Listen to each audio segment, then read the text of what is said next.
Bien-aimés frères et sœurs, vous connaîtrez la vérité et la vérité vous affranchira. Ça, c'est pas moi qui le dis, c'est la Bible qui le dit. Mais moi, je vous dis mieux. Vous connaîtrez la vérité historique, notamment celle de vos ancêtres kémites, et vous aurez une vision globale de ce que c'est que la vraie souveraineté politique. J'ajoute, vous reviendrez à la spiritualité africaine ancestrale et vous comprendrez les enjeux de l'indépendance économique. Et pour terminer, vous accepterez votre identité culturelle kémite et vous obtiendrez deux choses.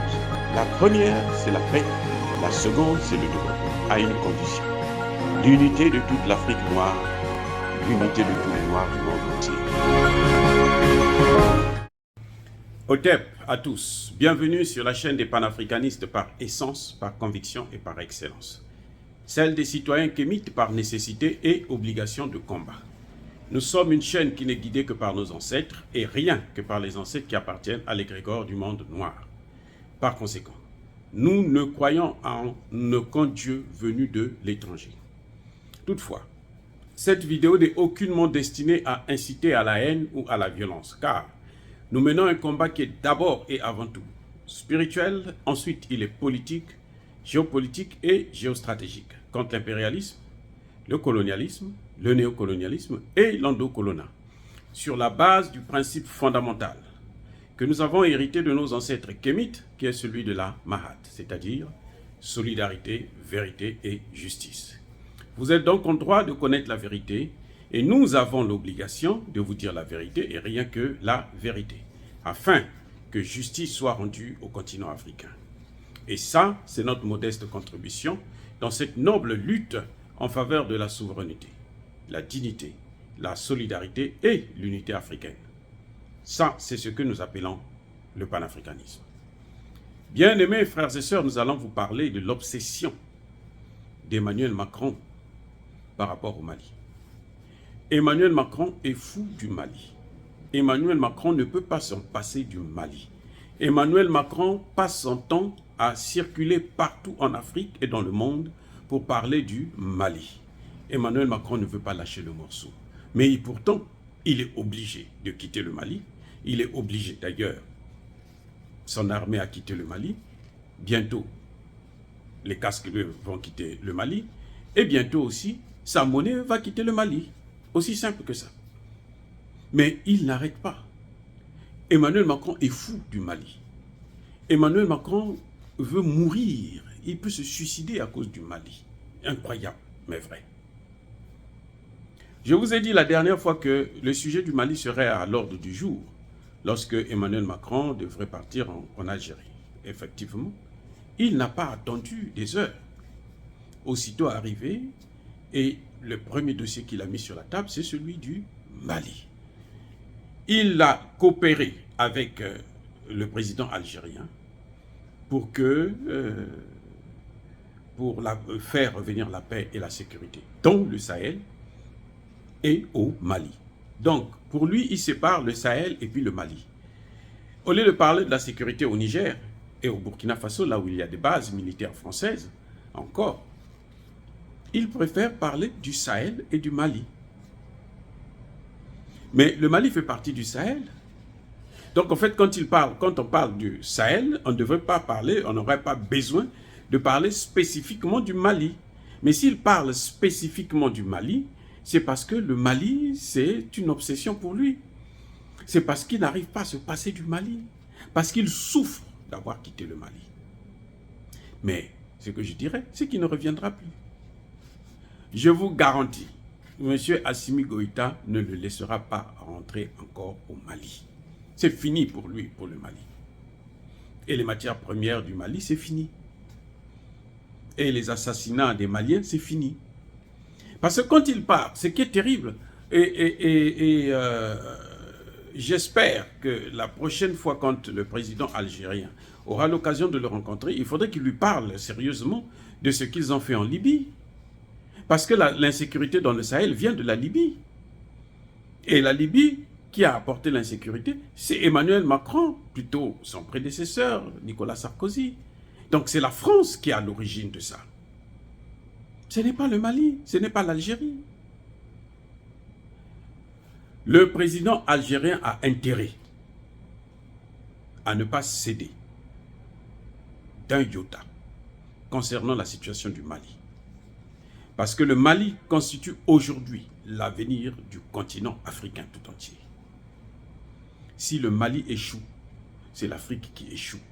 C'est notamment l'Afrique noire qui aura échoué. Et ça, c'est que ce soit bien clair. Et nous ne laisserons pas le président algérien faire des concessions là-dessus. Et qu'il sache, et le président algérien et le président français, qu'ils sachent tous les deux que les accords d'Alger sont caducs. Parce que dans ces accords d'Alger-là, l'objectif c'était justement la partition du Mali. C'est pour ça qu'il demande au président algérien de préserver ces accords-là.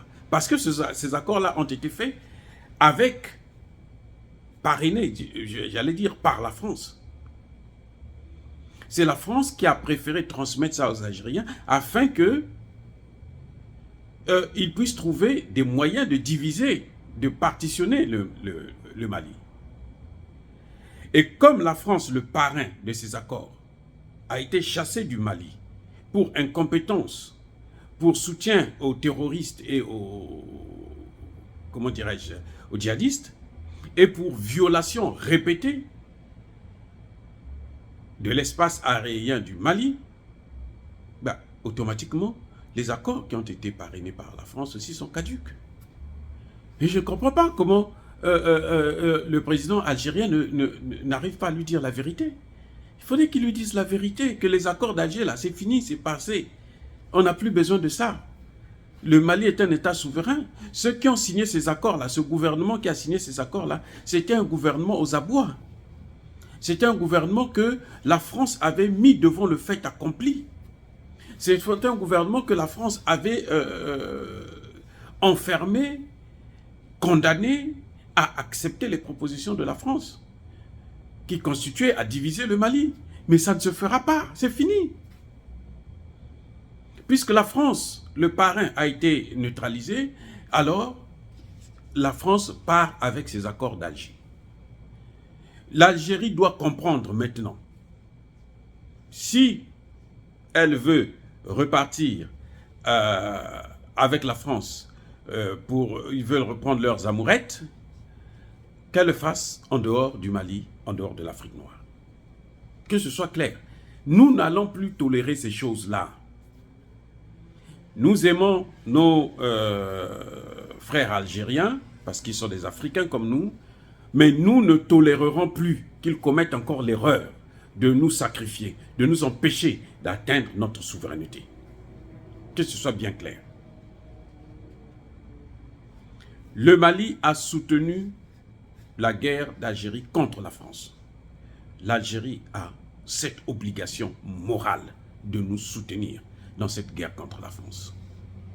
Et qu'elle sache que les accords qu'elle avait signés, que la France avait fait signer aux Maliens parce que le gouvernement était en difficulté, des difficultés qui avaient été créées par la France elle-même, ces accords-là, maintenant que la France a quitté le Mali, ces accords-là, la France est partie avec.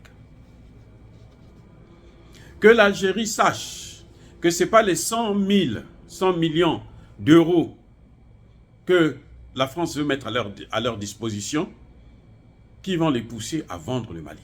Le Mali ne vaut pas 100 000 euros. Écoutez bien, je répète. Emmanuel Macron, là, dans ses poches, là, il est parti avec rien, mais avec une promesse d'investir 100 000 euros. 100 000 euros, ce n'est même pas le budget du Mali. C'est se moquer des gens. L'Algérie devrait le comprendre. Parce que l'Algérie a connu ce que c'est que le terrorisme. Elle a combattu le terrorisme. Et maintenant, elle ne peut pas laisser la France une marge de manœuvre pour revenir encore, essayer de semer l'instabilité et le trouble au Mali. Que la France aille avec ses accords, on l'emmerde avec ça. Emmanuel Macron, on l'emmerde avec ses accords d'Alger. Il n'a qu'à partir avec en France. Que les Français, s'ils veulent d'abord diviser, ils n'ont qu'à libérer la Calédonie. Ils n'ont qu'à libérer les Dom-Tom, ils n'ont qu'à libérer toutes ces îles-là où ils continuent à garder nos frères et sœurs noirs dans l'esclavage. Vous allez en Guadeloupe, vous allez en Martinique, les conditions de vie sont terribles. Ce n'est pas la même chose que ce que vous avez en France. Parce que là-bas, ce sont des Noirs, on s'en fout d'eux. C'est fini cette affaire-là. Nous devons obtenir notre autonomie. Et si la France a des divisions à faire, elle n'a qu'à libérer ces États-là. Ça, ce sont nos frères et sœurs, elle n'a qu'à les libérer. Voilà ce que nous attendons maintenant. Plus elle est en train de faire ça, plus nous allons demander plus cher. Et la France a l'obligation de reconnaître l'esclavage, la colonisation et de les réparer. Nous lui demandons de réparer ce qu'elle a fait. On ne peut pas repartir sur de nouvelles bases.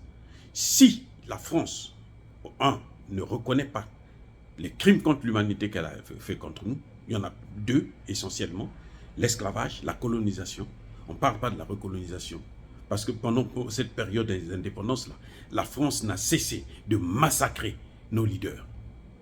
Mais elle doit réparer l'esclavage, doit réparer la colonisation. Oui, elle a fait le chantage à l'Algérie, que l'Algérie veut vivre sur une rente mémorielle. Non, nous allons demander ça, parce que nous le méritons. Parce que nous n'allons pas continuer. Puisqu'elle continue à nous emmerder, alors nous allons maintenant poser tous les dossiers sur la table.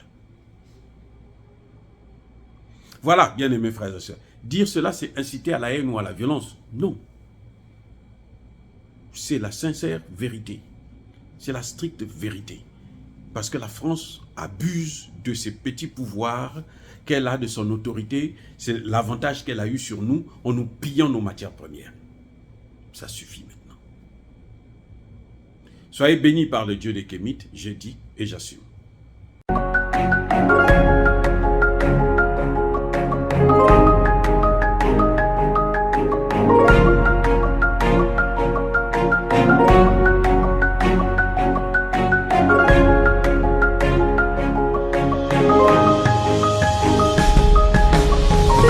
Eux, ils marchent par la foi et non par la vue.